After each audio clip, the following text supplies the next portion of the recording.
Hi, everyone, and thank you for joining us today. I'm excited to moderate the 8th event in the Northwest Arkansas Council's You Love Speaker Series. Cultivating culinary experiences has been a lifelong journey, and today I'm doing it right now. I'm down in Fort Smith, Arkansas, part of our Northwest Arkansas region at the Harvest Moon Bakery. Got a chance to speak with the owners. It's a brother, sister, and wife, so family team. They shared their journey with me about traveling and finding recipes to open up this place. To me, that's what culinary experiences are about. Our panel today is going to share their thoughts and ideas about their journeys. So first up is Chef Matt Bell. Matt Bell is the executive chef of Gray and Dudley, located in the 21C Hotel in Nashville, Tennessee. Chef fell in love with Southern cuisine and culture when he moved to the region in 2005 from his home state of Montana. He studied at the Texas Culinary Academy in Austin, Texas, and later moved to Little Rock, Arkansas. That's where he began his career at Ashley's, an upscale Southern restaurant inside the esteemed Capitol Hotel. In 2013, Bell opened his first concept, South on Main, a restaurant and performance venue, featuring the best in Southern culture and cuisine. South on Main was dubbed the best restaurant in Arkansas by Business Insider and received national recognition from the likes of Town & Country, National Geographic, and more. Chef Bell has contributed to articles for Food Republic, Culture Trip, and Bourbon and Boots. His recipes have been published in several cookbooks, including the Southern Foodie's Guide to the Pig and the United Tastes of the South. Also joining us today is Chef Rafael Rios. Raised in the Mexican city-state of Michoacan until the age of 14, Rafael is a proud ambassador of authentic regional cuisine of Mexico.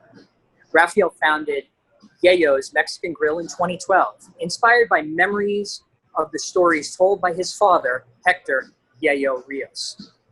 Rafael has lived in kitchens his entire life. As a child, he took the opportunity to learn and master traditional cooking techniques used by his mother and grandmother, allowing him to find the road to his own culinary identity. He transports his guests to different regions of Mexico with simple yet delicious menus. At Yayo's El Ama de Mexico, the soul of Mexico, Rafael features approachable Mexican food staples, made exceptional by the use of expertly grown produce from the Rios family farm. His focus on freshness is the core of his dishes. Seasonal touches, specials provide culinary experiences that are in harmony with the local seasons. Yayo's Mezcaleria y Taqueria is more specifically focused on the cocktail and culinary complements. True exploratory experiences for the palate that dips its toe into haute cuisine elements. Chef Rios values sustainability and support for local farming initiatives with responsible organic practices, like those on his own farm, which has been shared with us locals since 2008. He believes meaningful, intentional food with history is the most delicious food. Rafael is called to inspire and inform guests about the bounty that surrounds Northwest Arkansas and the traditional cuisine of Mexico that fuel his passion. And our final panelist is Hannah Withers. Hannah is the co-owner of Maxine's Tap Room and Leverett Lounge in Northwest Arkansas. Maxine's Tap Room is a historical bar in Fayetteville that was voted one of the best bars in America by Esquire magazine. Leverett Lounge is a Fayetteville favorite located on Leverett Avenue. It has a smooth balance of comfort and class. After moving to Fayetteville in 2007, Hannah ended up on Lock Avenue, her favorite street in downtown. She co-created Block Street Block Party and has held seats on multiple nonprofit boards and city groups.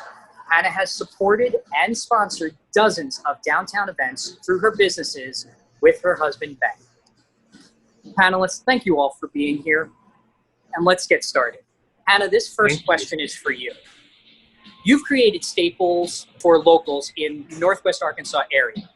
People are missing those hometown experiences you've created and maintained with Leverett Lounge and Maxine's. How have you brought these experiences home to people during these times we're in right now? It's tricky. We create these spaces with all of these details of the lights and the music and the smells and the sounds in these places, and virtual just is not the same. But we were super limited by being a standalone bar as to what we could sell and how we could sort of engage our customers when we were closed down during COVID. We were lucky. We have a friend, Bill Waite, who owns Dixon Street Liquor Store, which is our local sort of downtown liquor store. And he helped us sell cocktail kits. He delivered to 100 different porches in Northwest Arkansas that included the spirit, and our bar staff would come in and make homemade coconut cream and the fresh juices and bottle bitters and little teeny tiny eyedroppers, and we put together these 6-packs with a nice balloon and some fresh fruit, and then we do a virtual live stream every Friday night with our bartender walking them through 2 different cocktails. And we did the first series, we did 6 of them for 6 Friday nights, and then our second series we invited a local band in to come and do a set of local music with a cocktail lesson. I was surprised at how therapeutic it was for us and our staff to be in here and to be working again, but I was also really touched by how many people felt present in the bar again, which it was nice to see how many people were missing being here as much as we were. It was definitely a challenge, though. I mean, you can't take the details of your spaces home to somebody on their computer screen. Did you run into any issues with the state with doing this that way, or were they receptive and open to the ideas? We, in our state, were not allowed for standalone bars to do any kind of to-go or take-out product. Restaurants and breweries were allowed some to-go options under an emergency directive to be able to deliver those things, as were liquor stores, but we were not.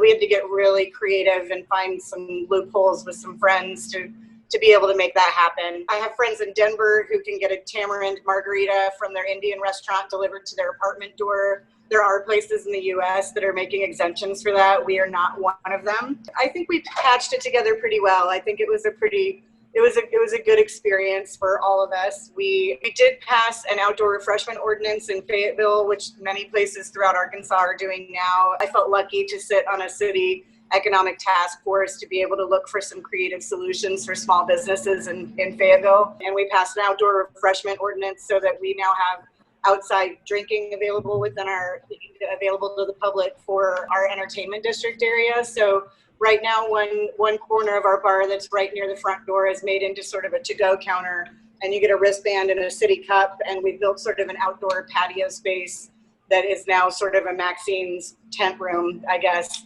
that is set up with some school bus seats and some tables and some lights. And so we're utilizing all the creative solutions that we can to sort of make this work for people who aren't ready to be in indoor spaces yet. But it's definitely taken a lot of work from a lot of people to sort of meander through what I would call archaic legislation for drinking in the state of Arkansas. Raphael, would you like to share how your businesses are creating experiences outside of the typical dining room? We have taken into consideration everything from city ordinances to a lot of logistical issues that we've had.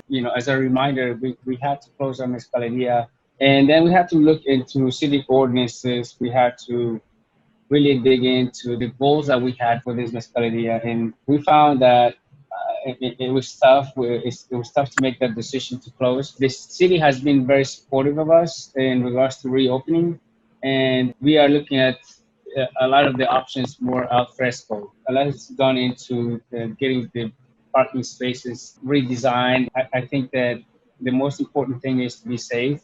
We don't offer dining in at this point, but we're looking into those possibilities. We're looking into those options as we approach, the raining season. We approach some colder days into the fall. We've been ready for this situation to go away. Really, it's been a little tough. We just hustle. We do everything we can to stay afloat, to keep our doors open. We had to make some major realignments, and as far as personnel, we had to look at our processes deeply. And we have the support of a whole community, including chefs such as Matt Cooper and Mike Rawshaw. There's a great amount of support, and we feel blessed and we just can't wait to show you guys what we can do al fresco at the municipality and Rogers next week. Matt, can you Thank you. share a little bit about the refined to-go experiences at Gray and Dudley? I think the question we all ask ourselves is, how do we get the restaurant and the experience to our guests? We have a great pasta extruder here, and we kind of just kicked around the idea of what is really satisfying and what is really feeling fulfilled with the restaurant experience. So we decided to do a pretty simple spaghetti that we make with a Mississippi pasta gravy, which is just kind of a Mississippi take on a marinara. And then, paired that with a nice green salad. And as best I can describe it, our version of the grocery store garlic bread that you just stick in the oven in the foil. For me, and I think for Raphael and Hannah, you really miss that connection with guests. You really miss that opportunity to give them something honest and, in Raphael's case, something from your family, something that means a lot to you. So, we had to try and find a way to connect who I am and what I've kind of learned along my path and bring that to people at home. And that spaghetti with Mississippi pasta gravy is definitely something that was new to me in the South, but being a 16-year resident of Arkansas, it's something that I identify with now. And really, I think we have so much heart for this business, and finding how we can translate that to our guests now is more important than ever. And I think as we come out of COVID, we will still probably key in on those things that we feel like makes the experience very special or shares a part of us with our community. Maxine's, with the history that's there, what does it mean to you to be the caretaker? Ben and I, we call ourselves the caretaker because it's such an honor to be, in charge of a space that's been here this long. We closed our doors for COVID 5 days before our 70th anniversary. We had such a great party planned. We invited all of the old bartenders from the 70s and 80s back and wanted to record their stories. And I hope we get to do that again in the future. But I think anybody who's owned a small business or a restaurant or works in our industry knows the amount of work and how much of your life and yourself you put into your places. And for a place like that to exist for 70 years is a big deal. And it's a living thing that we honor that is constantly changing. We get people for alumni weekends and football games that come in with stories about Maxine or about them working here that we've never heard before. She has a famous last call where she yells, "You have 10 minutes to drink and get the hell out of here." And we have a great soundbite of her making that last call that's plugged into the payphone in the back that you can pick up and listen to. We have access to her senior pictures and her first day in business, standing in front of the bar with her sister in their pillbox hats in 1950. That's just not something that you can create or do unauthentically. This bar has a lot of character and it has a lot of stories that come with it. And we try and listen and honor those as they come to us. Speaking of Maxine, what do you think she would think of this pandemic? That's a really tricky question. We actually reached out to her great niece who owns the building and who works with us on the business at certain points. And I had to call her yesterday and ask her what she thought Maxine would do. And we do that often here. Our sort of litmus test for new lampshades or how we redo the booths or how we sort of update things in here. The true test for us as does it look like it's always been here, then it works. And so there's subtle changes that we do. I had to call Andrea and ask her what she thought Maxine would do during this. And Maxine was a real character and she was a spitfire. She was a single woman in 1950 who opened a bar by herself, and throughout her marriages and her 60-something years of being here, it never belonged to anybody but her. So she sort of made her own rules, and she had her own code of conduct for the way people behaved in here. Andrea and I think, agreed that Maxine would probably have kept the door locked and been sneaking people in and charging them double in the back door for being open for most of the time that we've been closed. But we're really careful not to assume that, when we do something political in here or we support a cause, we're really careful to honor her as a person and somebody that was in this space. She's not a brand to us or a name of a place. So we're careful to not assume that she would ever do or not do anything that we would do.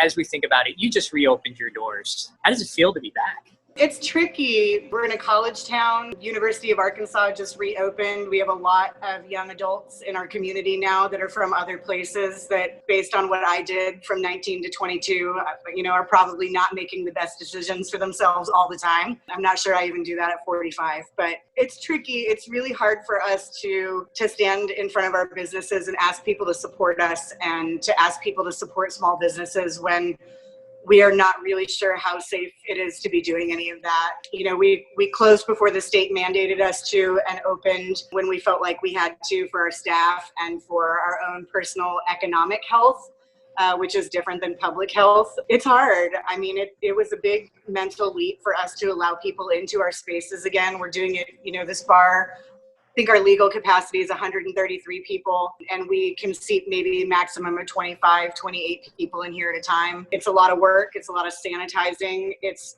so different than the way we did things before, and it's getting smoother. It's getting easier, but it's hard. It's hard to do. It's a lot of mental work that we didn't do before, and it's a lot of reconfiguring systems and retraining people who are culturally, we act a certain way in certain spaces, and we have to sort of retrain their behavior to stay seated and keep their masks on. And it's tricky. It's been a really long August for sure. Through Northwest Arkansas, we've really come together as a community, farmers and restaurateurs and other small businesses.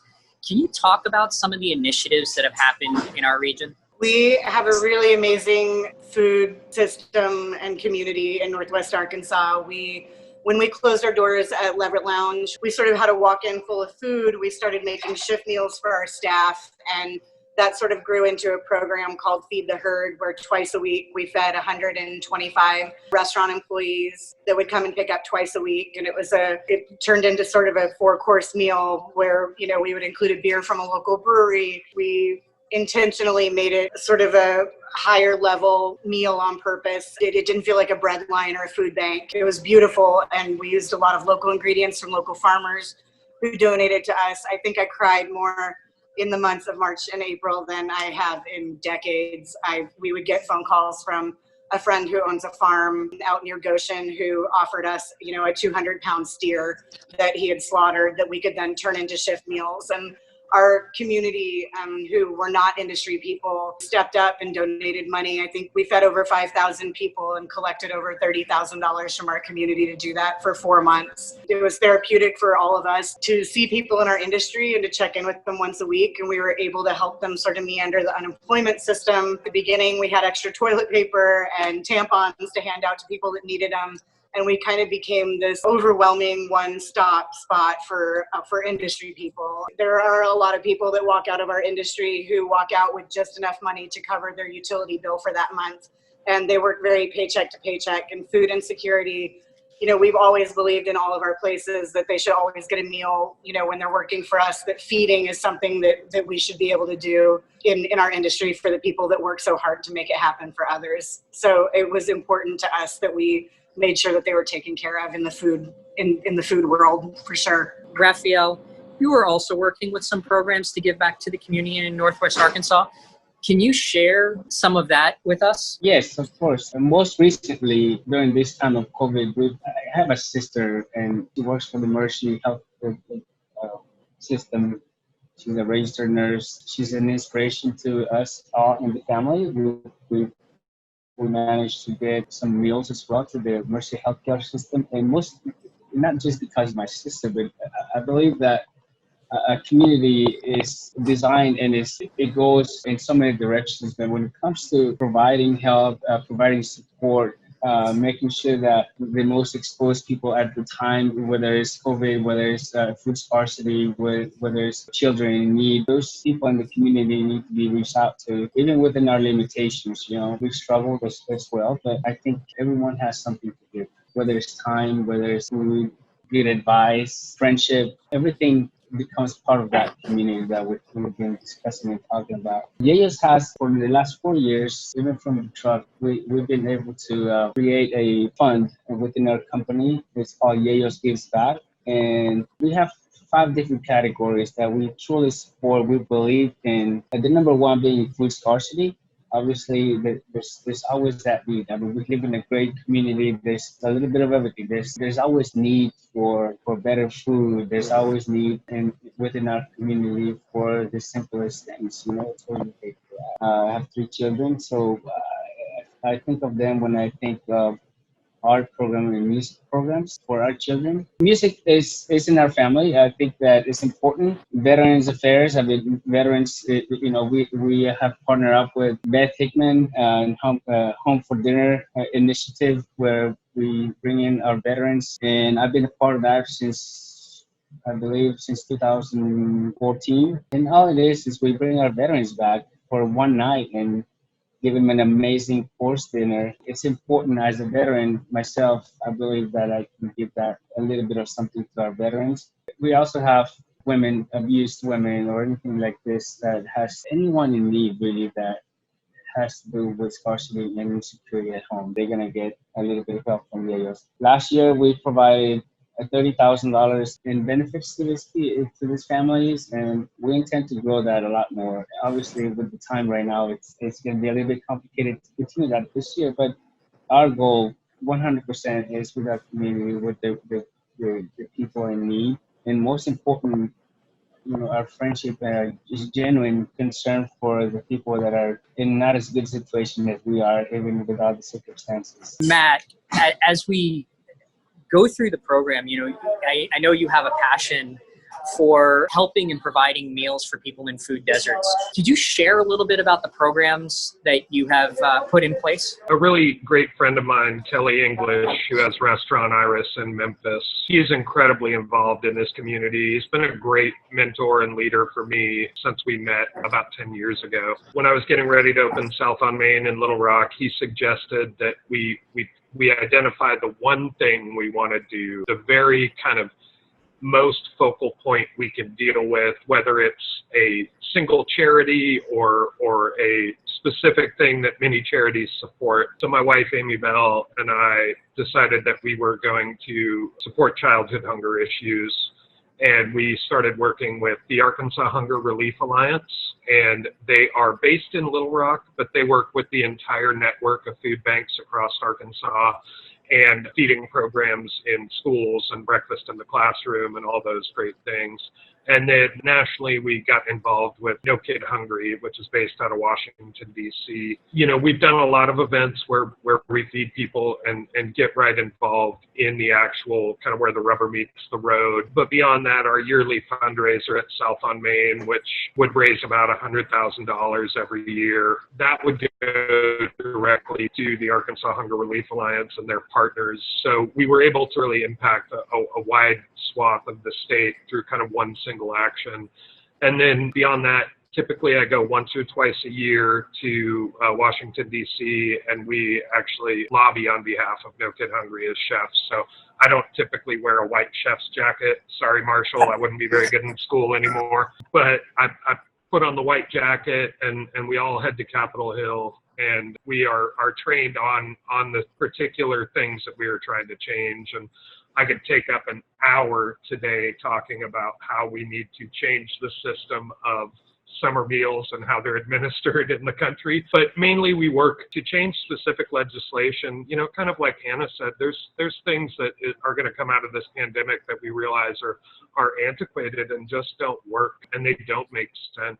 The last time our childhood nutrition reauthorization was changed was when it was invented in the 70s. So in 2020, we have not changed how we look and govern the oversight of serving food to children. So, getting involved in the actual policy change is a really nice and interesting step for chefs. And you guys in Northwest Arkansas can support the same mission through Matt McClure's No Kid Hungry dinner at the 21C Hotel. I've been a guest there as a chef. I've been a guest there as an attendee. It's an excellent event. About 20 of us chefs host these dinners across the country. People like us find each other, and I've never met either of you. Raphael and I share a lot of very close and common friends, and he is so highly spoken of. And Hannah, as an operator, I've known some of your employees, and they speak so highly of you as well. So it's good to be here with everyone and also get to share about work with No Kid Hungry and Arkansas Hunger Relief Alliance. You opened up South on Main in Little Rock, and you spent a good amount of time in our state. Now, you've got this newest project. You're the executive chef of Gray and Dudley in Nashville. What was the process for you to create those unique experiences for your customers based on the community and the region that you're now in? The shift to Nashville, we try and look at the region, but also explore what's changing in the region. We have a really growing and burgeoning South American population. I think that should influence the way I cook food. I think that should influence the ingredients that I choose to use and identify with, because that is how our country is changing, and that's how regional food is changing. In Northwest Arkansas, obviously Raphael and his family farm, but you see a great influence in Northwest Arkansas of Pakistani and Indian ingredients and a community there that identifies with it. And I think that we as chefs should be open and aware of that change, and not just look in our immediate community, but look in our whole community broadly. So, in Nashville, we're definitely looking at regional ingredients, and we want to tell a story of who I am and who Gray and Dudley is becoming. And I think we have to look at those influences, and sometimes those come from family meals right in house, when one of our cooks decides to make something that's important to him and something that he or she loves about growing up wherever they grew up. Maybe it was in Tennessee, maybe it was in Oaxaca, But if we're not open to those changes and those shifts in the culinary landscape, I think we're missing out on a big thing. And, I would be remiss if I didn't mention, when I cook Southern food, we are talking about food from Africa. There is a origin point to all Southern food and ingredients, and it's just, I think it's not talked about enough. So when you see things on a menu that maybe don't make sense to you, I think you should ask, and I think there's a story there to be told. We're going to shift over to some questions from our audience. Hannah and Raphael, have you considered parking food trucks into residential neighborhoods or parks around town? The opportunities for food trucks are endless at this point. The market and the way we do business now I don't think it's ever going to go back to the same that we were. I can tell you from my point of view, in my business, my at the H3 market, for instance, a lot of the business that we get now is exclusively linked to the changes that we made since COVID started. I never thought that most of my sales would be online, or most of my sales would be for delivery. My goal was to provide an experience in person, at the restaurant, and we still do that. I believe that with the right marketing strategies, you can do this. And with the engagement of the community, we have just about every person in America now totally functioning with the social media in mind. And I believe that it can be done in a smaller scale. It takes a lot of logistical coordination between neighborhood leaders, for instance, in making sure that you do almost a demographic study on who is your target audience. Now you can't go everywhere. We just have to be honest. There's a target audience, there's some studying that needs to be done, there's demographics and needs to be taken into account. I think it's doable, but it would be a little challenging unless you're in some kind of district that has congregations of people. Hannah, one of the questions was, where's your favorite place to go or see in NWA that you would recommend for a visitor to come check out while they're there? I love the cocktails at Vault, and I would, if I were bringing somebody that had never been to downtown or to Northwest Arkansas before, I would probably plan an afternoon. I would take them to the Momentary. I would love to see them at Crystal Bridges. The tiny places, I love our macaron shop on the square. I'd love to take people into Hugo's. We have a lot of favorite places that we don't get to as often as we'd like to, but I would just do a full fun-packed afternoon of all of the favorite ones. Everyone, that's all the time we have for today. Thank you so much for joining us. Please, let's give a lot of love and thanks to our speakers. They shared a really raw side of who they are, all the emotion that we've been struggling with and working through during these very strange and unusual times. From my heart to you, thank you so much for everything that you shared with us, all three of you. Support your local businesses because, at the end of the day, we're going to be the ones who are here for you. So shop and support local. We really appreciate all of you. Thanks, everyone. Thank you.